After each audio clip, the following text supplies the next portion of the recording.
Seja muito bem-vindo para o nosso curso de Matemática do Ensino Superior para alunos do ensino médio. Esse curso, ele será um curso bem rápido.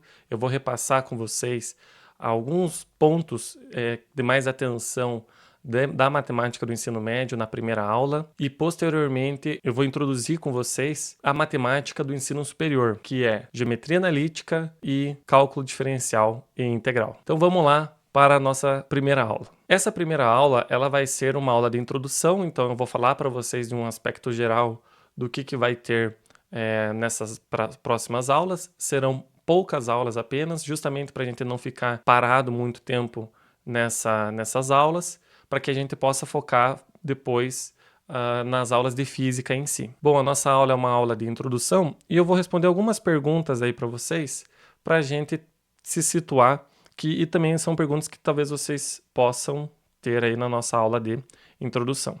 Bom, então por que estudar uma matemática do ensino superior no ensino médio? Como vocês querem ser aprovados no ITA, eu quero ensinar para vocês uma matemática mais avançada, que é justamente uma matemática que necessita para fazer a prova do ITA. Depois que você for aprovado, é muito importante que você já entre lá no ITA, ou no IME, ou em qualquer instituto militar, já sabendo essa matemática, porque lá também vai ser porradaria, né? Não é só o vestibular.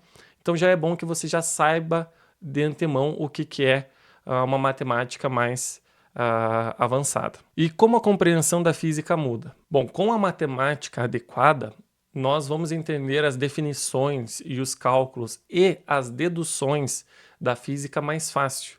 E o que isso nos ajuda? Nos ajuda na memorização.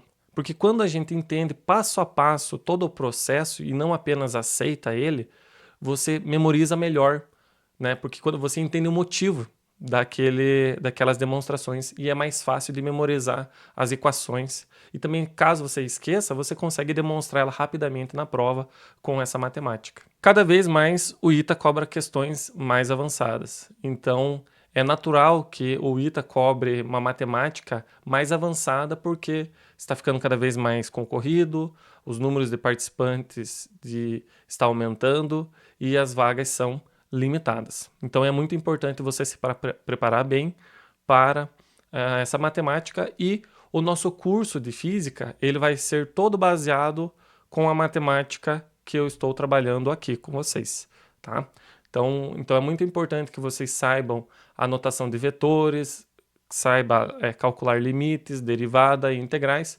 Eu vou passar o básico, que vai ser necessário para a gente entender muitas demonstrações que eu vou fazer com vocês, tá bem? O que irei aprender nesse curso, então? Então, quais são os conteúdos que eu vou trabalhar com vocês? Então, eles serão funções e propriedades, uma aula bem rápida sobre algumas funções apenas, na verdade, exponencial, logaritmo e seno e cosseno, e também algumas identidades trigonométricas.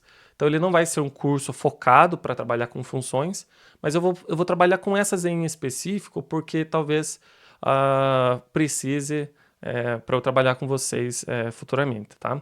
Então é bom que eu pelo menos tenha trabalhado com vocês todas essas propriedades que aí vocês vão ver de mais adequado, tá?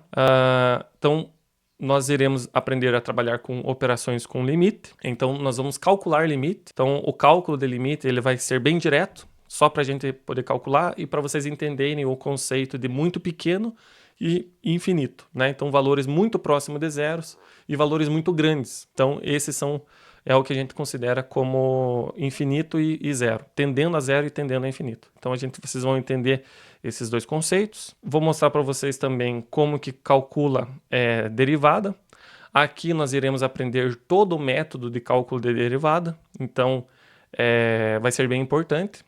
Vamos aprender também o conceito de derivada, que vai nos ajudar. Inclusive, eu vou utilizar a própria física para a gente ter essa intuição. Vamos também calcular integrais definidas e indefinida, né? Então, vamos dar um exemplo aqui, né? Quando você vai calcular a energia potencial da força gravitacional, você precisa calcular uma integral que vai ser definida, mas você precisa calcular ela indefinidamente primeiro.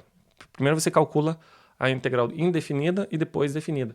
Vamos aprender também o que significa uma integral, né? Qual que é o seu papel na matemática e como que a gente utiliza isso nas grandezas da física. Uma breve aula sobre equações diferenciais de primeira ordem. Então, equações diferenciais, por exemplo, é a maneira como nós resolvemos o MHS. Então, aquela equação lá da posição do MHS vem de uma equação diferencial. Então é bom que a gente compreenda essa resolução justamente para a gente entender muitas vezes sistemas com massa reduzida, por exemplo. Da onde que surge aquela massa reduzida e por que que tem ela, né? Então é bom que a gente entenda esse processo para vocês memorizarem melhor esses problemas, tá? E de geometria analítica, GA, né? Então eu vou trabalhar com vocês a notação de vetores na forma analítica, tá? Então provavelmente vocês já devem ter visto aí no ensino médio de vocês vetores na sua forma geométrica, mas eu vou trabalhar com ele na forma analítica. O que significa isso? Significa colocar os vetores em um plano cartesiano, tá? Então eu vou trabalhar com vocês produto escalar, como que se faz produto escalar e também a sua utilização, né, a sua utilização na física, principalmente lá no conceito de trabalho. Então, o trabalho é a força escalar deslocamento. Então, é força, produto escalar, deslocamento. Então, esse conceito aparece lá no cálculo de trabalho. A gente vai ver também ortogonalidade, né? Então, como que a gente faz para calcular a ortogonalidade? Por exemplo, você já deve ter visto lá que o campo magnético, quando ele está ortogonal à área de superfície, lá, que quando lá no processo de indução, não gera corrente elétrica induzida na espira. Isso porque o campo ele está ortogonal ao vetor da área, né? Então, a ortogonalidade tem a ver também com o produto escalar. E para finalizar, produto vetorial. Então, o produto vetorial ele aparece lá no conceito de torque e força magnética, tá? E também no de campo magnético, né? Gerado por uma corrente. Então o produto vetorial é bem importante para a gente entender como é que funciona. E nesse meio tudo que vocês vão ver, eu sempre estou trabalhando com simulações, principalmente o GeoGebra, e materiais recomendados, né? Então, alguns vídeos, né, eu vou estar sempre passando para vocês como material de apoio. Eu vou deixar digitalizado um livro de matemática básica, tá? Para vocês, caso tenham alguma dúvida sobre, por exemplo, função, sobre trigonometria, sobre matrizes ou logaritmo, alguma coisa assim, vocês podem olhar lá nesse material de apoio do livro lá digitalizado, ok? Então, a aula de introdução era essa. Espero que eu não tenha me alongado demais. E é isso. Então, vamos lá para a nossa próxima aula, que é a aula de funções.